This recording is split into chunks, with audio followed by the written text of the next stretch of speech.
Hello, welcome to Zatu Games. 1, 2, miss a few, 99, 100. Today I'm reviewing the 100 Torii from Pencil First Games. Let's go.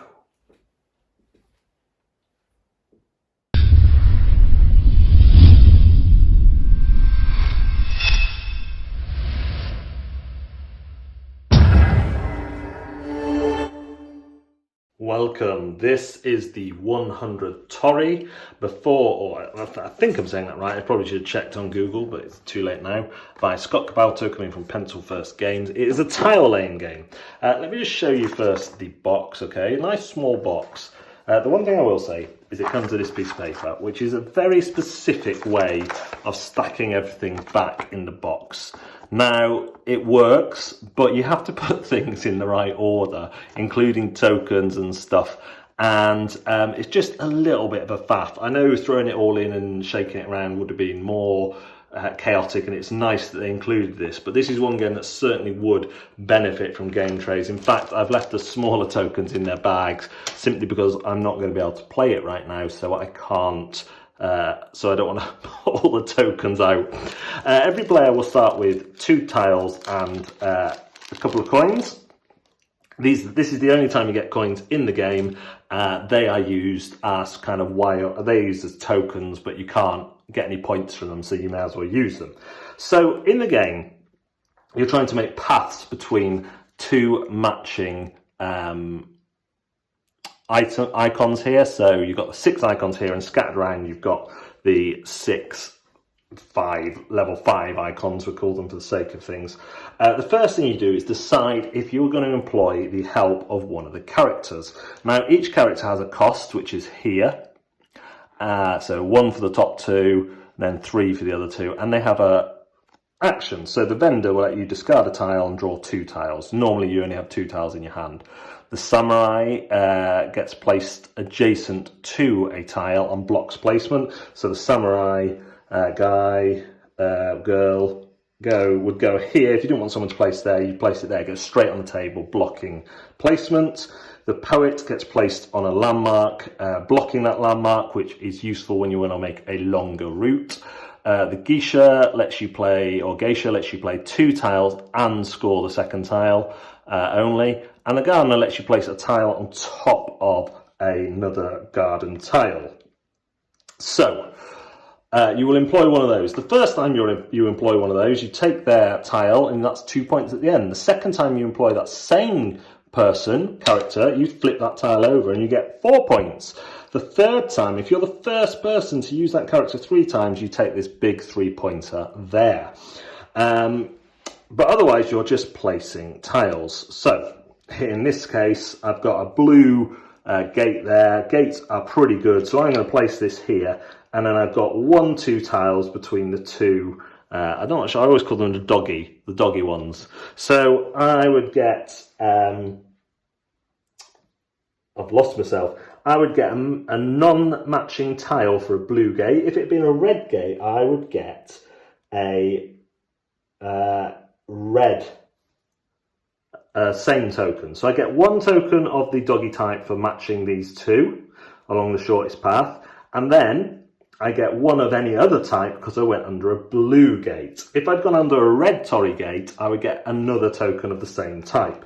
So that would give me 2 doggy tokens and 2 coins. These are the things that I need to pay to get the character's help. However, once I get 5 of one of these 6 tokens, I must exchange it for one of these big 5-point ones. And once I get another 5 on top of that, I must exchange it for a 10, which is worth points at the end. It cannot be broken down to pay for character actions.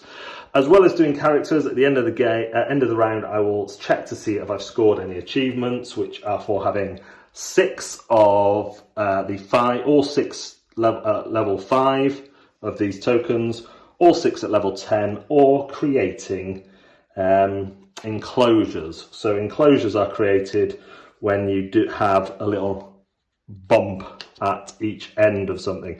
So that wouldn't be an enclosure, for example. So that wouldn't be either. I can't find anything to. Oh, here we go. No, because that's got the 3 on.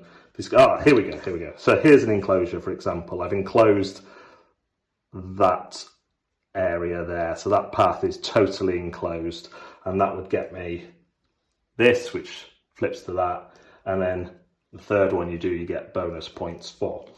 The game ends when everyone's used all the tiles, and you count up your points from everything visible. Small tokens that are used to track up to 5 of those do not get counted. You don't get any points for those. And that's the 100 Torii. 100 Torii from Pencil First Games represents two things. First, a designer I love, Scott Caputo. Said that wrong, probably insulted him, he'll never make another game now. Who did Whistle Stop, which I love, and Sorcerer City, which I also love. Which do I love most? Not going to tell you. This is another tile laying game from him, so he's in territory that he is already strong at, but he's managed to pull something different out again.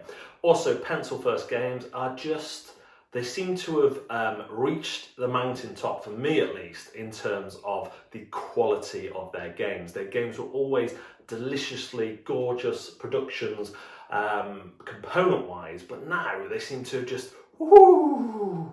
We are at the peak. Skull Hollow, fantastic. Herbaceous, fantastic. Herbaceous Sprouts, fantastic. 100 Torii, fantastic, for me anyway. And I just think they're just on a roll right now with the quality in terms of both components, which they've always had, and gameplay, which has always been good, but is now on that next level. What do I really like about this game? Well, let's address the biggest criticism I've seen in other reviews. This is why waiting to do your review can often be advantageous. People say that sometimes it can evolve into people copying, you find the obvious best route and people copy that. Well, yes, to a degree, but then when I play it, I'm always mindful that might happen, that it might use the powers to do something sneaky. So I try and take that into account and, almost trick them into doing that whilst building other things. Because if they do that, then I can perhaps jump on theirs first. And I've not found it to be too much of an issue, to be honest, or to take away from the fun. In fact, my biggest issue would be something that was completely different, and that is, oh my gosh, how many tokens are there? And that just makes it, I don't see how you could have done it any other way. Maybe trackers, but then there's issues with that as well. But there is a lot of tokens in there, you change them to 5, so on and so forth. Then there's the powers, there's a different awards you can win. It's quite chocker full of things that require just a little bit of upkeep, but when you add all those together, that can be a lot, like setting up the tokens.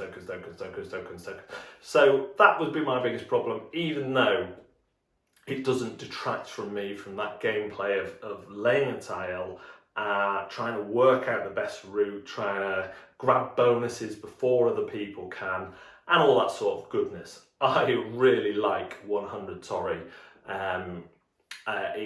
It's quite easy to explain the shortest route things. In practice, some people find it hard to link them up on their first play, but after a couple of turns, they're like, okay, I got this. I like the differences between the red and blue Torii gates, where you're trying to, do I want to get more other tokens? Do I want to try and max out on that? And then the powers just add that other level of people you can hire. Often it's worth hiring someone.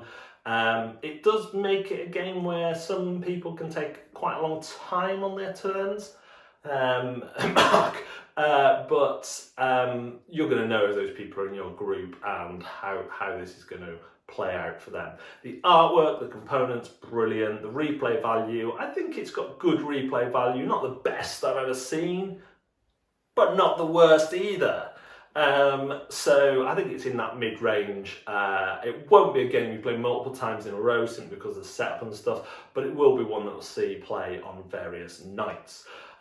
This is a strong recommendation for me. It's right up there. Not up there, but it's up there, and I think it's a very good time to check out Pencil First's other games, including Skull Hollow and Herbaceous, which are two of the best, and there's another one which I can't quite remember. If I remember, I'll put it in the description. There you have it. That is the 100 Torii. So there you have it, my review of 100 Torii from Pencil First Games. Do remember to like and subscribe to our channel, hit the bell for notifications of our new content, and we are live on Facebook on Thursdays, on Twitch on Facebook on Wednesdays, on Twitch on Thursdays, Twitch on Thursdays, Facebook on Wednesdays. You can find us at Zatu Games on Facebook, Twitter, Instagram, and you can find us at Zatu Games UK on Twitch. Thanks for watching. See you next time.